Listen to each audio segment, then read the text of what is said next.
Hi, I'm Shirley Estimer, and this is Artspace. Today, I am welcoming two very special guests, Nora Hussey, theater director at Wellesley College, and Man About Town, David Costa.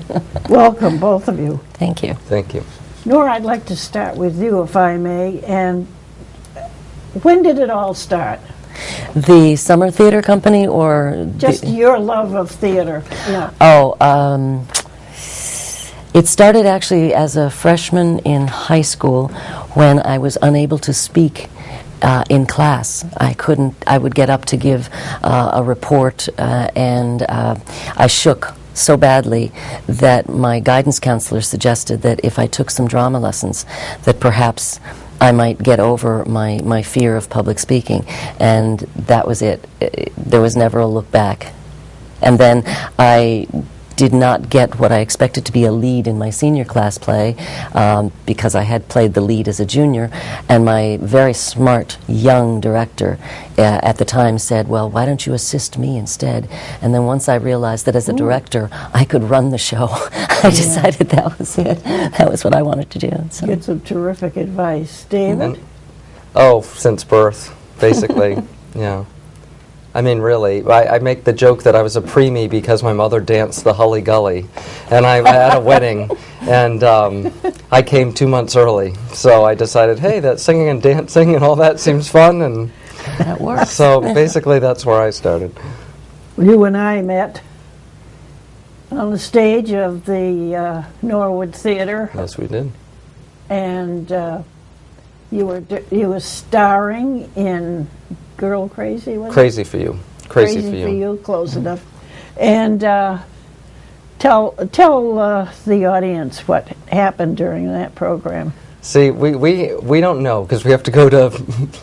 But I got Shirley to dance, I believe, on a mining pan. And she told me that she would... I told her I would marry you if you went into a white dress, but you never went into the white dress, so... Well, that's on tape, so we'll have to check that. Well, I've made a few promises to my family that I haven't kept, and that falls in that category. We're here not only to talk about your incredible careers, but there's a production opening at Wellesley College tonight, and I want to hear all the details.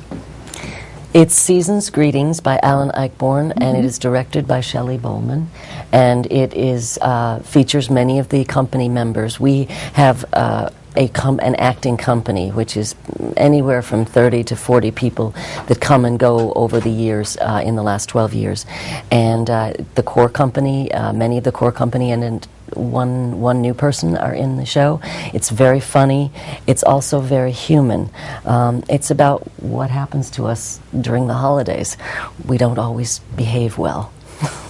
And I think a couple of things I think that are interesting. I mean, when you say Wellesley College, I think people get confused because Nora wears many hats. She's the boss of the theater division in the university, but also this is a professional company. So this is not a college production. It's Wellesley Summer Theater Company, and they do shows all year round. Yeah. I know, we started and we thought we were going to be just a little one show every June, and then we've grown and now we do 2 or 3, and we have a children's theater, so it kind of grew like Topsy. Well, I went to see Sense and Sensibility. I loved that. And that was actually in the academic program too. That was so there's an amalgam of productions that go on, but many of the people that come through the academic program end up working with us in the professional theater, even as undergraduates. So it's a lovely opportunity for the students. Well, now, how did you two get together on this?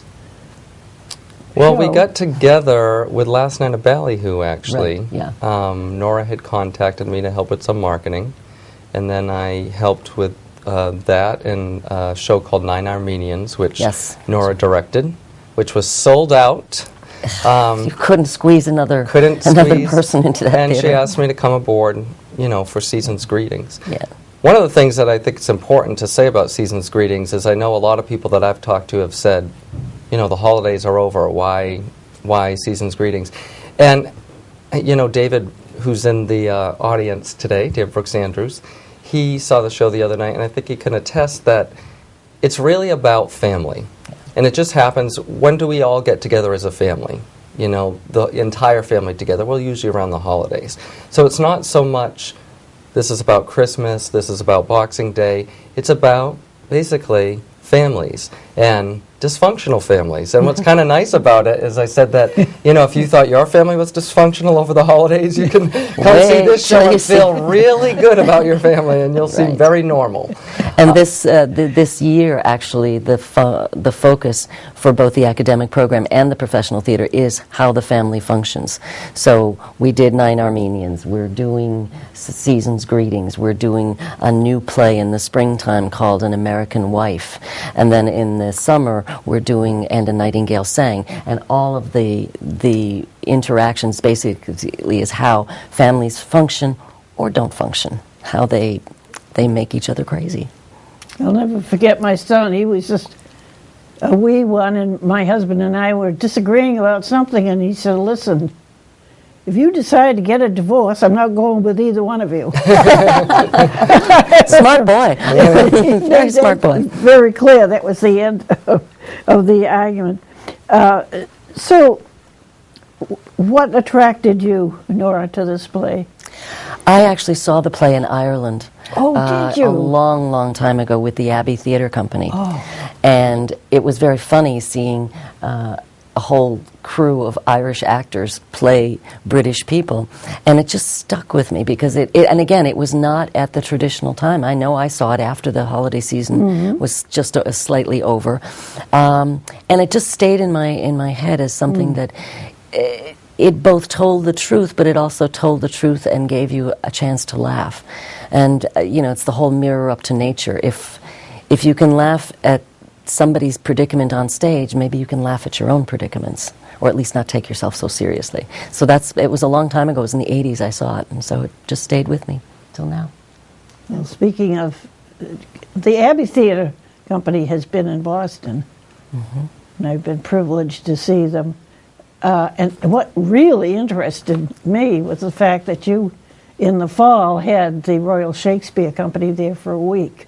Right. They're actually called Actors from the London Stage, and they incorporate people who are from Royal Shakespeare and the West End and a lot.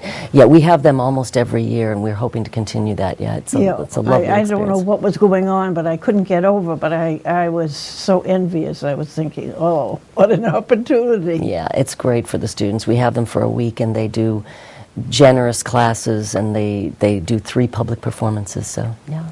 You're a busy lady. Well, yeah, we're busy. We also have good benefactors. Maybe we ought to, before we go any further, mention Alan Ayckbourn. Our viewers may not be familiar with him. He's a kind of a Renaissance man of the theater. He actually has his own theater company in Great Britain. He's a prolific writer. This is only one of many that he has produced, and he's also has directed his own work. And he has a kind of I think a unique view on human nature and how what we say on the surface may seem as if that's what we really feel, but there's an underlying subtext that tells you a lot about the human condition. I mean, these plays are funny, but they're also very, very wry, and they're thought-provoking. You don't forget them after the fact. He also has quite a following, and in looking just into marketing this piece and getting the word out. I mean, he's not done very often. And people come out to see him because he is such an amazing writer, and that he, has really proven himself in play after play. So it's really a unique opportunity for people to see something that they're not going to see every day. His work is difficult, and so one of the reasons that we were able to tackle it is because we do have an acting company.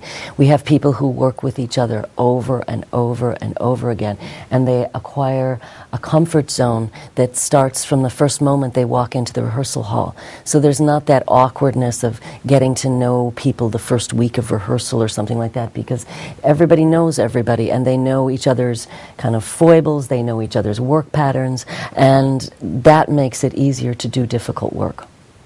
Now, I'm interested in kind having you go a little bit further when you say his work is difficult.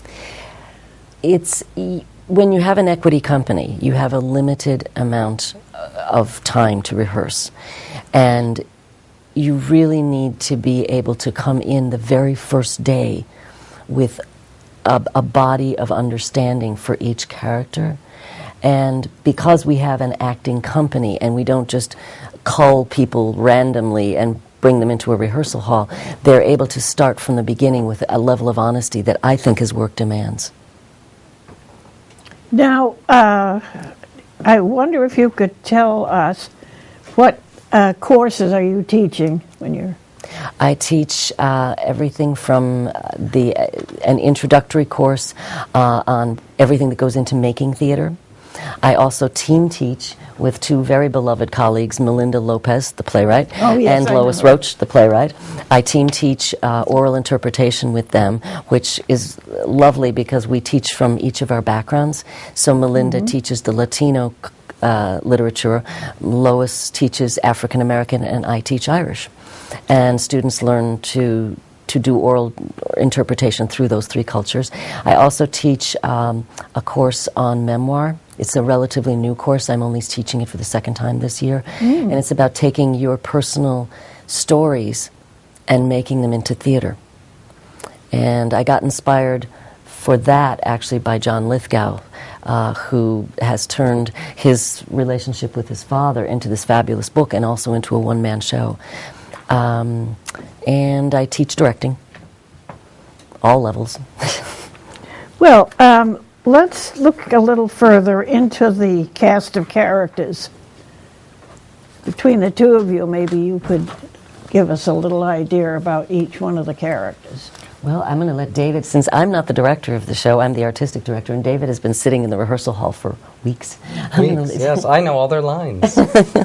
Well, I think what's interesting about this show, and again, Ackborn, is you look at this family, there are 9 people that are on stage, and you can recognize people that you know, or people that are in your family.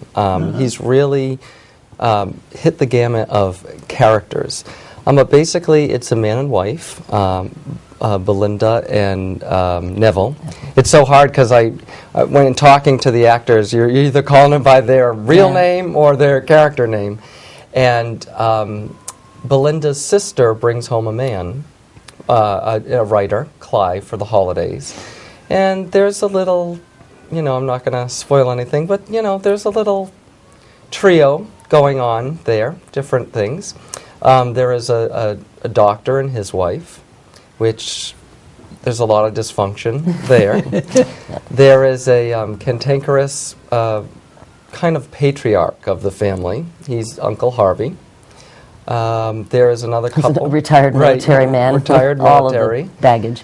And there's a couple of Eddie and Patty is basically 8.5 months pregnant, maybe 9. And they already have 4 children, so they have their hands full. And am I missing anybody? I don't think so. And there's an awful lot of props. Tremendous amounts of props. And we also, we're very excited because we have kind of a resident group of designers that have been working with us also. That this year we've kind of mixed it up a little bit, and so we have a new young set designer who is David Towlin, who used the theater in a totally new way, and he is being complemented by our resident stage designer, Ken Lowett, and then we, of course, have Nancy Stevenson, who does our costumes, and George Cook. So we've got this great group of artists that are really collaborating on a new way to use the theater. I don't recognize my own theater. It looks very different. Is this in the same theater that I saw Sense and Sensibility? No, it's in the downstairs, in the baby theater. The small one, okay. Yeah. The Ruth Nagel Jones Theater. Right. Yeah. But I think people will also be surprised. I mean, again, David Brookhaven